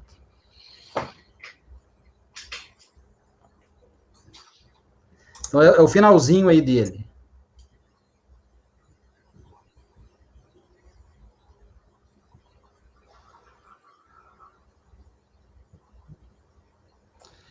Então, já estou no final, na página 12. A questão aqui controvertida resume-se às aquisições realizadas à empresa comercial Café Arábica, oficialmente inapta desde 1/7/2004, instrumentalizadas através das notas fiscais 4843, 4844 e 4850, emitidas em 5/9/2007, totalizando 135.705,50. O relator do acordo recorrido manteve a glosa porque os comprovantes bancários não são legíveis e porque os recibos de pagamento autônomo não possuem qualquer elemento ou informação que permita vinculá-lo ao transporte das mercadorias consignadas nas notas fiscais. Destaca-se, inclusive, que a nota fiscal 4850 foi emitida após a data de recebimento que consta do RPA. Essa nota 4850 era num valor pequeno, é de R$ 465 só. Os documentos através dos quais se pretende comprovar as aludidas aquisições são anexados a partir das folhas 904. São eles: cópia do razão analítico da própria recorrente, em que estão registradas as aquisições, cópia das notas fiscais e cópia das cópias de 2 comprovantes de transferências bancárias, nos valores de R$ 135.240 e R$ 465,50, totalizando R$ 135.705. Valor que diverge no somatório das notas fiscais apenas nos centavos. Apesar da péssima qualidade das cópias, é perfeitamente possível identificar os valores, as datas e o favorecido. Vejam que, embora o recibo de folhas 910 não tenha qualquer elemento ou informação que permita vinculá-lo ao transporte de mercadoria acobertada pelas notas fiscais aqui referidas, o fato é que o mesmo data de 29/8/2007, dia posterior à emissão das notas fiscais de maior valor, quais sejam a nota fiscal 4843 e 4844. Note-se, ademais, que, considerando o fato de que o valor unitário constante da nota fiscal 4850 é muito inferior àquele que consta das demais, parece procedente a alegação de que a sua emissão se deu apenas para acerto de diferença de pesagem. Nesse contexto, entendo comprovado o pagamento e o transporte dos produtos, hipótese que a jurisprudência administrativa, a despeito da inaptidão da empresa emissora das notas fiscais, vem admitindo a apropriação dos respectivos créditos. Aqui eu transcrevo jurisprudência de outras turmas. Então, pelo exposto, eu voto por dar parcial provimento ao recurso voluntário, apenas para reverter a glosa dos créditos oriundos das aquisições acobertadas pelas notas fiscais de número 4843, 4844 e 4850. Então, o restante é igual, né? E nesse aqui eu dou parcial provimento nisso aqui, né, como voto. O outro caso é a mesma coisa, a única diferença é que a nota fiscal não estava ilegível, estava claro. Oi. Então você entendeu que a documentação apresentada é suficiente para comprovar o pagamento e a efetividade da operação, do recebimento da mercadoria, da operação. Ok. Podemos julgar? Então, Pedro? Eu acompanho o relator. Cíntia? Bom, com relação ao crédito extemporâneo, eu não acompanho, vou acompanhar com relação... Na verdade, não é nem pelas conclusões esse caso, né? Não, no crédito extemporâneo você acompanharia pelas conclusões. Então eu vou acompanhar pelas conclusões. Eu só vou colocar mais um item aqui. Uhum. Com relação a isso, eu vou acrescentar um item. Tá, acompanha pelas conclusões mesmo. Não, pelas conclusões no outro, e nesse caso? Não, tá. Aqui, com relação ao crédito extemporâneo, eu acompanho pelas conclusões, só que tem só essa diferença só. Não, eu acompanho o relator, então tá certo. Tá, então, no outro caso, no crédito extemporâneo é pelas conclusões, e nesse caso que eu estou dando parcial provimento, eu acompanho o relator, é isso? Pelo que eu entendi, é isso. Isso. Ok. Renan? Com o relator. Renata? Com o relator. E no outro ponto é pelas conclusões, que no outro caso você... Mantém da mesma forma, pelas conclusões. Marcos? Acompanho o relator. Sabrina? Acompanho o relator. E no outro caso, pelas conclusões? Exato. Perfeito. Thaís? Presidente, eu vou acompanhar com relação às notas fiscais aqui e divergir com relação ao crédito extemporâneo, como no outro caso. Tá, então esse aqui é o 92. Então, fica quase igual, né? E eu vou acrescentar mais um tópico aqui, que esse aqui também teria a proposta de diligência e tudo mais. Então, aqui acordo os membros do colegiado, pelo voto de qualidade, afastar a diligência, vencida Thaís, Cíntia, Renata e Sabrina. 2, por maioria de votos e negar provimento ao recurso voluntário. Aí eu tenho que detalhar, né? Quanto ao crédito extemporâneo, né? Isso. Mas você colocou assim, da seguinte forma, né? Aí, quanto? Isso. Eu coloquei assim, ó, acordo dos membros do colegiado, 2 pontos, pelo voto de qualidade em afastar a diligência vencidas conselheiras. 2, por maioria de votos, quanto ao crédito extemporâneo e negar provimento ao recurso voluntário. Vencida Thaís, e as conselheiras votaram pelas conclusões. E agora o 3. Por unanimidade. Por unanimidade de votos, em dar parcial provimento para, aí eu vou copiar aqui, da minha parte. Reverter as glórias. Fechei aqui, deixa eu abrir aqui. Reverter a glosa dos créditos oriundos das aquisições acobertadas pelas notas fiscais, número tal. Então, esse resultado aplica-se para o 92 e para o 94. Agora vão ficar faltando 90, 97, 98 e 99. Peço só um segundinho, senão eu me perco aqui.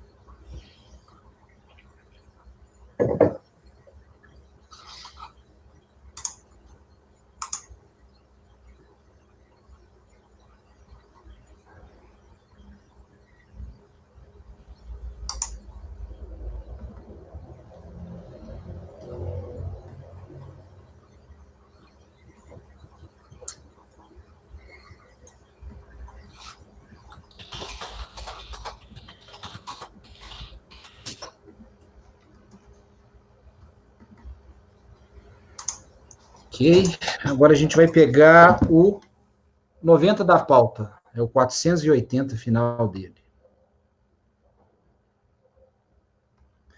Final 91, né? 480, 2013, 91. Esse aqui é a manifestação de inconformidade, isso é simples, a manifestação de inconformidade ela foi intempestiva. E isso não há controvérsia. Só que a parte, ela fala, ainda que tenha sido intempestivo, então a DRJ não conheceu, mas ele apresenta um recurso voluntário. E ele alega que, ainda que seja intempestivo, como trata-se dos mesmos fatos do outro processo que foi conhecido, aquele conhecimento serve para esse. É legal, né? Ótimo. Então, aqui eu conheço e nego, né? Então, não é nem com não conhecimento que eu estou afastando esse argumento. Mas é incontroverso com relação a isso. Então, o que é intempestivo é a manifestação de conformidade. É a manifestação de conformidade. Tá. Então, talvez, presidente, poderia, na ementa, colocar mais assim, porque pela ementa está parecendo que é o recurso, Perfeito. Que é intempestivo.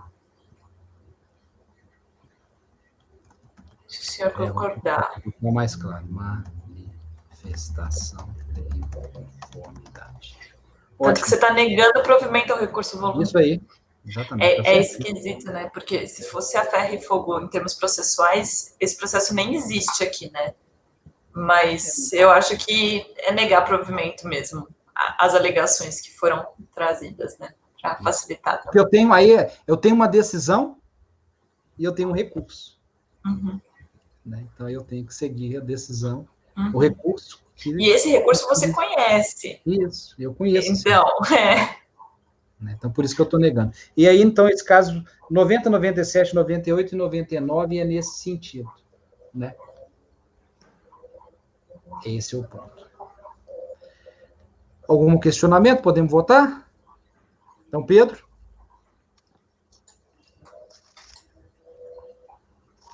Pedro? Com o relator. Ok. Cíntia? Com o relator. Renan? Com o relator. Renata? Com o relator. Marcos? O relator. Sabrina? Com o relator. Thaís? Acompanho. Então, acordo os membros do colegiado por unanimidade de votos em negar provimento ao recurso voluntário. Aplica-se por 90, 97, 98 e 99. E com isso, fechamos a nossa pauta de hoje, uma pauta extensa. Antes disso, apregoar apenas que o processo 100 a 110 da pauta, da Mosaic Fertilizantes, de minha relatoria, foi retirado de pauta a pedido da PGFN. Os processos itens 122 a 133, de relatoria da conselheira Cíntia, retirados de pauta por solicitação do patrono contribuinte. Então, considerando isso... 121. 121 a 133. Né? Isso, retirado de pauta por solicitação do contribuinte. Então, considerando isso, matamos a pauta do dia 21/9. Veja que a gente já chegou no processo, no item 133 da pauta. Né? Então, a produtividade hoje foi muito boa. Então, considerando isso, eu declaro encerrada a sessão de julgamento da tarde do dia 21 de setembro de 2020. Faz ela aqui, Lucas.